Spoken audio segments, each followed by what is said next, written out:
Bullying diatur pasal 76C UU Nomor 35 Tahun 2014. Peran dan tanggung jawab generasi muda itu untuk memelihara dan mengembangkan demokrasi Pancasila serta menjunjung tinggi hak asasi warga negara. Mengembangkan nilai-nilai budaya luhur guna mendorong dan menampung perubahan, berpartisipasi dalam membangun politik, ekonomi, dan sosial. Materi ketiga yaitu tentang penguatan karakter mahasiswa dalam perspektif agama. Identitas keislaman tidaklah menghalangi keanggotaannya sebagai bagian dari bangsa dan warga negara. Nasionalisme harus berdasarkan pada keimanan. Hubbul watan minal iman, ungkapan ini berarti cinta tanah air, merupakan bagian dari keimanan yang tidak bisa dipisahkan dan saling melengkapi satu sama lain. PKKMB hari kedua pada tanggal 16 Agustus tahun 2022.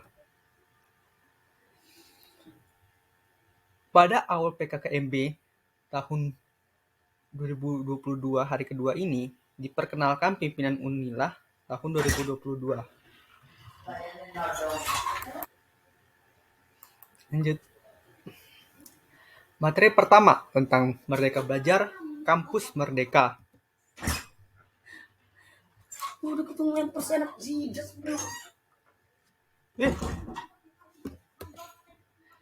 Materi pertama tentang Merdeka Belajar, Kampus Merdeka. Visi Indonesia pada tahun 2045 adalah untuk membuat gagasan ideal bagi Indonesia menjadi negara berdaulat, maju, adil, dan makmur pada Dirgahayu ke-100. Tantangan untuk mencapai visi tersebut termasuk yaitu revolusi industri 4.0, globalisasi, dan bonus demografi. Tujuan Merdeka Belajar adalah untuk mendorong proses pembelajaran di perguruan tinggi yang semakin fleksibel, menciptakan kultur belajar yang inovatif. Terdapat berbagai bentuk pembelajaran, yaitu pertukaran pelajar, magang, penelitian, dan KKN tematik. Materi kedua tentang kesadaran lingkungan, manajemen resiko, dan kampus sehat.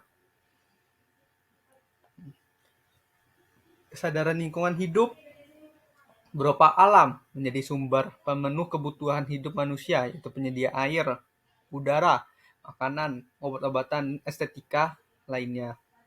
Permasalahan lingkungan hidup di alam, yaitu sumber daya alam, keanekaragaman hayati, eksploitasi, dan pencemaran. Sedangkan dalam lingkungan buatan, yaitu kurangnya RTH, pemukiman kumuh, dan penumpukan sampah. Untuk mengelola lingkungan hidup yang tercemar tersebut, terdapat 3R, yaitu reuse, reduce, dan recycle. Pengelolaan sampah, menjaga kelestarian SDA, dan waspada terhadap pemanasan global. Kampus sehat yaitu merupakan gerakan hidup sehat pada tatanan PT, dan gerakan ini menjadi cikal bakal aktivitas kampus siaga COVID-19. Manajemen resiko, yaitu untuk memanage resiko yang tidak dapat diterima akibat kerusakan lingkungan. Ini diperlukan karena terjadinya perubahan lingkungan secara terus-menerus, meningkatnya permintaan good government dan organisasi. Materi ketiga tentang etika dan norma kehidupan kampus. Mahasiswa di dalam suatu kampus itu terdapat 3 mahasiswa dalam kehidupan perkampusan itu ada 4, yaitu mahasiswa study oriented, yaitu mahasiswa yang aktif belajar, mahasiswa organization yang aktif berkomunikasi dan bersosialisasi, mahasiswa study and organization yaitu aktif belajar dan berorganisasi, dan mahasiswa yang hanya suka bermain-main. Karakteristik mahasiswa ideal yaitu rajin belajar, berorientasi jelas, bermanfaat bagi orang lain, dapat menyesuaikan diri, peduli lingkungan, kreatif dan inovatif, disiplin, bercita-cita tinggi, dan rendah hati. Materi keempat yaitu tentang perguruan tinggi di era revolusi industri 4.0 dan kehidupan kampus pada masa pandemi. Tantangan kehidupan kampus pada masa pandemi itu untuk mencegah dan pemutusan mata rantai penurunan COVID-19 yang tidak mudah dilakukan secara berkelanjutan. Proses pembelajaran yang bertransformasi dari yang tadinya bertatap muka menjadi ke ruang virtual. Pengembangan kreativitas dan jaringan TIK yang mendukung kinerja dan proses belajar mengajar. PKKMB hari ketiga pada tanggal 18 Agustus tahun 2022. Materi pertama yaitu tentang sistem pendidikan di perguruan tinggi. Kaitannya kebijakan kampus Merdeka Belajar. Tujuan dari pendidikan tinggi ialah manusia yang beriman dan bertakwa kepada Tuhan Yang Maha Esa, berakhlak mulia, sehat, berilmu, cakap, kreatif, mandiri, terampil, kompeten, dan menjadi warga negara yang demokratis, bertanggung jawab, dan berbudaya. Aktivitas pembelajaran merujuk pada 8 jenis pembelajaran di luar kampus menurut Kemendikbud, yaitu pertukaran mahasiswa, magang, studi proyek independen, penelitian, asisten mengajar pada satuan pendidikan, proyek kemanusiaan, kegiatan wirausaha, dan membangun desa atau kuliah kerja nyata. Materi kedua itu tentang sistem perkuliahan, administrasi akademik. Pendidikan tinggi di Unila terdapat 3 jalur, yaitu pendidikan akademik, pendidikan profesi, dan pendidikan vokasi. Pendidikan akademik dibagi dua, yaitu pendidikan sarjana dan pendidikan pascasarjana. Pendidikan vokasi dibagi 4, yaitu program diploma, sarjana terapan, magister terapan, dan doktor terapan. Materi ketiga tentang tata kelola sarana prasarana dan keuangan FMIPA Universitas Lampung. Tugas umum Wakil Dekan Bidang Umum dan Keuangan ialah membantu Dekan FMIPA dalam kegiatan administrasi dan keuangan, pembayaran UKT mahasiswa, 25% anggaran kegiatan universitas, dari 75% dibagikan 40% ke FMIPA, dan selebihnya untuk operasional lain. Materi keempat, tentang kegiatan kemahasiswaan alumni dan sistem administrasi kemahasiswaan. Pada kegiatan organisasi kemahasiswaan FMIPA, Unila terdapat 13 organisasi kemahasiswaan tingkat fakultas. Ada pula kompetisi mahasiswa tingkat FMIPA.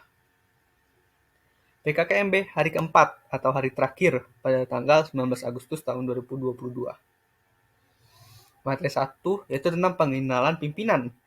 Para dosen di jurusan Kimia Fakultas MIPA ada sebanyak 32 dosen dan 10 guru besar. Saat ini sedang ada 2 dosen yang sedang dalam proses menjadi guru besar.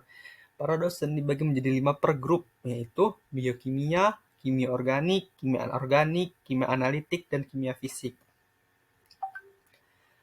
Materi kedua itu tentang penjelasan sistem perkuliahan dan kurikulum. SKS atau Satuan Kredit Semester memiliki arti pertemuan 50 menit per minggu per semester, belajar mandiri 60 menit per minggu per semester, serta penugasan terstruktur 60 menit per minggu per semester.